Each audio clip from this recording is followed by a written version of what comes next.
These cards are some of the most impactful Yu-Gi-Oh cards ever created, and is one of the sole reasons why the TCG is so different than the OCG. Today I thought it'd be kind of fun to take a look at the powerful TCG world premieres that we got that changed the game completely. Back in the day, we had cards like MAXX. Yes, this was actually a TCG exclusive, believe it or not. It dropped in Storm of Ragnarok alongside the Six Samurai cards as a card that countered the Six Samurai strategy, because that was one of the only decks that could special summon a bunch of times in one turn.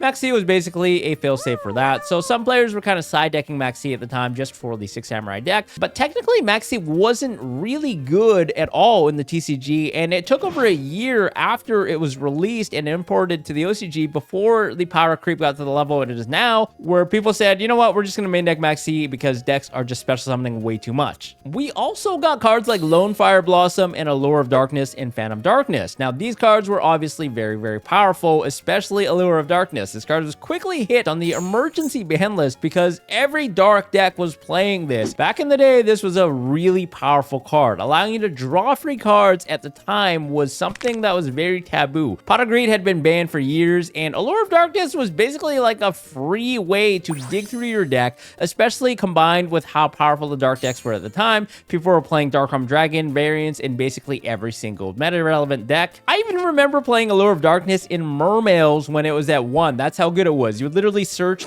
Gen X Controller off of Gen X Undyne, and then if you had Allure, you were getting a free Pot of Greed. LONEFIRE Blossom eventually became one of the strongest engines known to man because you would basically play it in every single plant synchro deck. There are also some random Gigavize decks out there that could make usage of LONEFIRE. Cheating out a huge plant out of your deck was something that was pretty powerful at the time. Also, guys, I really want to say that I hate playing Yu-Gi-Oh when it's noisy, which is why today's sponsor of the day is RAYCON with their earbuds that have active noise cancellation. And yeah, if you're outside or on your way to Locos, just pop these babies in and you will not hear anything around you. They're basically your all-day go-anywhere earbuds, and they bring some premium sound without the premium price tag. Now, personally, I went with the carbon black earbuds and the concrete case, so it matches the color of my Ryzeo deck. Plus, it's compatible with wireless charging, so no more annoying cables. And these bad boys actually have a battery life of 32 hours. 10 minutes of charging gives me an hour and a half of listening time. They did a great job with the multi-point connectivity. If I'm watching a YouTube video on my laptop, I can easily switch over to my phone and the earbuds will follow. And they actually designed this using over 1,000 ear scans, so comfort-wise, you can really tell. There's no weird pressure, no slipping. Even during workouts, they just fit right into your ear and stay there. And of course, they're dust-proof and water-resistant. Last but not least, the sleek and buttonless design on these earbuds are awesome. So if you're looking for some brand new earbuds with active noise cancellation at a great price point, definitely check out the RAYCON Everyday Earbuds. And right now, they're having a sale on their site where you can save up to 20% off site-wide. Just go to buyraycon.com/squiddies or use my link below in the description. They have a 30-day happiness guarantee and free returns, so there's really no risk trying them out. And speaking of plants, we had a lot of exclusives that were good for plant synchro. Tour Guide from the Underworld. This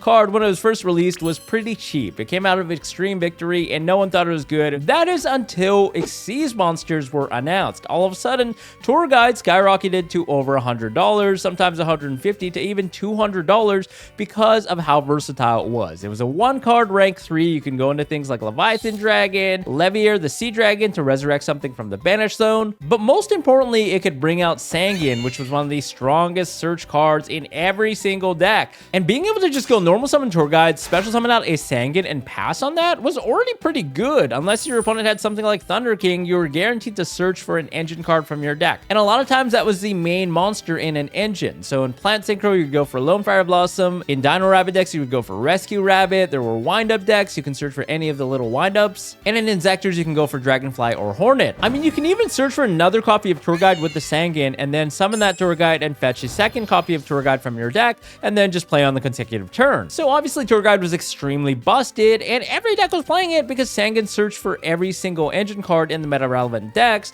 And then on top of that, you had access to a variety of rank 3s. Even decks like Empty Jar would play it because you can search for like Morphing Jar. Which brings me to the next TCG exclusive that's actually a rank 3 Xyz monster, Wind Up ZENMAINES. This card was extremely powerful. So Wind Up ZENMAINES was a generic rank 3 monster that says if this card would be destroyed, you can detach a material instead. And then during the end phase, if you use this effect, you can pop a card on the field. Now, back in the day, Yu-Gi-Oh was nowhere near as fast, so getting rid of this monster was really difficult, barring something like a KAIJUS the Shadow Monarch to actually banish the ZENMAINES. And on top of that, it was generic removal. We didn't really have any generic removal in the extra deck at the time. This was something very foreign. But now that we had ZENMAINES, you could normal summon Tour Guide, go into ZENMAINES, crash into something, and then in the end phase, you get to pop something on the field for free. So this card was extremely viable. And with a whopping 2100 defense, it was very powerful and went into basically every single deck that played the Tour Guide engine, which was basically every deck at the time. Tour Guide was also one of the reasons why Rescue Rabbit was one of the best decks in TCG, but it was one of the rogue decks in the OCG. Because after you use Rescue Rabbit's effect, you could then on your turn have follow-up by normal summoning Tour Guide, going to Levier and resurrecting that same Rescue Rabbit and then banishing it yet again. But in the OCG, you would have to have a second copy of Rescue Rabbit, which made it really unviable. Now, part of the reason why Dino Rabbit was tier 1 was because we also had another TCG exclusive called EVOLZAR DOLKKA. Now, just like his twin brother EVOLZAR Lagia, he allowed you to negate something, not just summons or spells and traps, but monster effects, and it wasn't once per turn. Instead of having to detach 2 materials, you would only need to detach 1 lone material to negate a monster effect that activated anywhere and also destroy that card. So this basically created a completely separate metagame in the TCG where Dino Rabbit was the extremely dominating force in 2011, whereas in the OCG the best deck was Inzectors. They didn't have any of the exclusives that we did, so Inzectors were extremely powerful over there. But in the TCG, DOLKKA just put Inzectors in their tracks because you would just negate and destroy any single Inzector monster, and you could do that twice. So basically the deck was completely dead. And there's a funny story where a Japanese player actually came over to the YCS that we had at Long Beach and went like 1-3 or something really fast playing Inzectors because he did not realize how strong EVOLZAR DOLKKA was. Now, in that same format with Dino Rabbits and Inzectors was a deck called Windups. You probably remember that the Windup hand loop was a thing. None of these cards were once per turn. Windup ZENMAINES allowed you to summon out a bunch of Windup Rats, bring back the Windup Hunter, and use the effect to tribute your ZENMAINES 3 times to loop 3 cards from your opponent's hand. And it just so happened that we had a TCG exclusive called Windup Shark. This is a card that says when a Windup monster is summoned to your side of the field, you can special summon this card from your hand. And while it's on your field, you can modulate its level by 1 up or 1 down, making it either a level 3 or a level 5. Why was this card good? Well, first and foremost, Windups didn't really have any extenders. You had cards like Windup Magician that could trigger the effect to special summon another Windup monster from your deck,